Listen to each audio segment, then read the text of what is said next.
Desde Transparencia por Colombia siempre hemos planteado que la lucha contra la corrupción es una responsabilidad que nos compete a todas y a todos. Y eso significa no solamente hacer un trabajo porque el gobierno, las empresas, los tomadores de decisión pongan atención a esta tarea tan grande que tenemos en el país, sino sobre todo que la ciudadanía, la sociedad en su conjunto se involucre de manera activa en esta lucha contra la corrupción. En ese sentido, un gran reto es poder lograr justamente que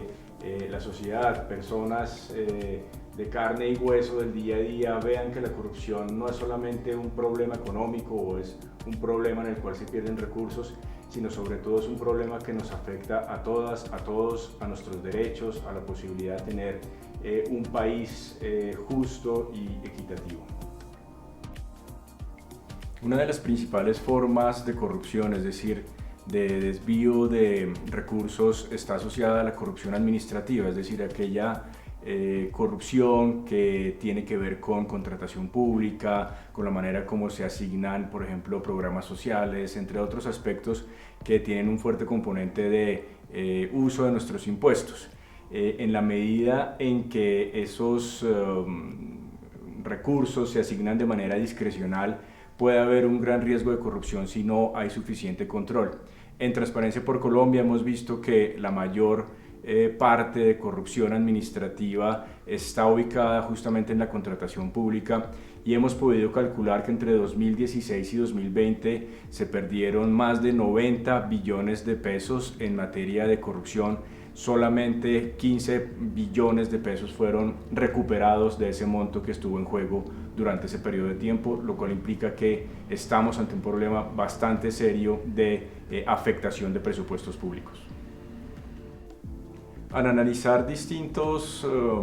elementos y fuentes sobre corrupción en Colombia, hemos podido identificar en nuestra organización que el sector mayormente afectado por causa de la corrupción es el sector de defensa y seguridad.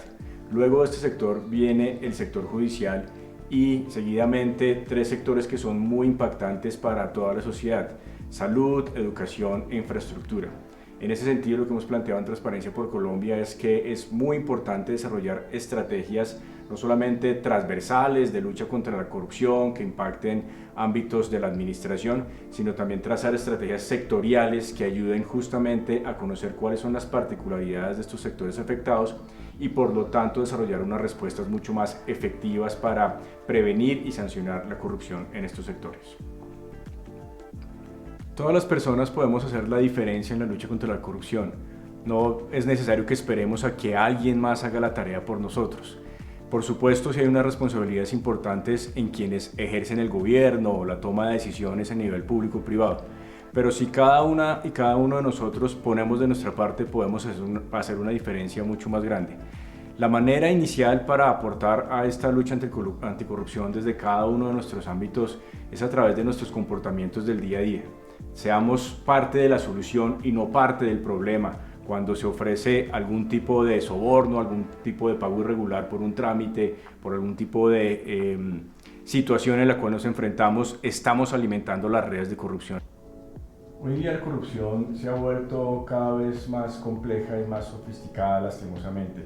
Necesitamos una mayor capacidad por parte de las autoridades para enfrentar estas dinámicas y estas problemáticas asociadas a la manera como se abusan de los recursos públicos y de las decisiones públicas. Necesitamos, por lo tanto, como siguiente paso, una acción mucho más coordinada y mucho más efectiva que muestre resultados concretos y que nos permita a toda la sociedad evidenciar que esa lucha contra la corrupción está teniendo resultados. Por ejemplo, cuando los recursos públicos para la educación, para la salud se están utilizando bien, o cuando las decisiones que se toman en los altos niveles de poder se están también asignando, tomando a favor de los intereses generales en lugar de los intereses particulares. Y por supuesto un llamado enorme a toda la sociedad, independientemente de dónde estemos en nuestro rol ciudadano, para que podamos respaldar esos actos a través de nuestros comportamientos honestos e íntegros y unos entornos mucho más propensos a evitar la trampa y el fraude como manera de hacer las cosas en nuestro país.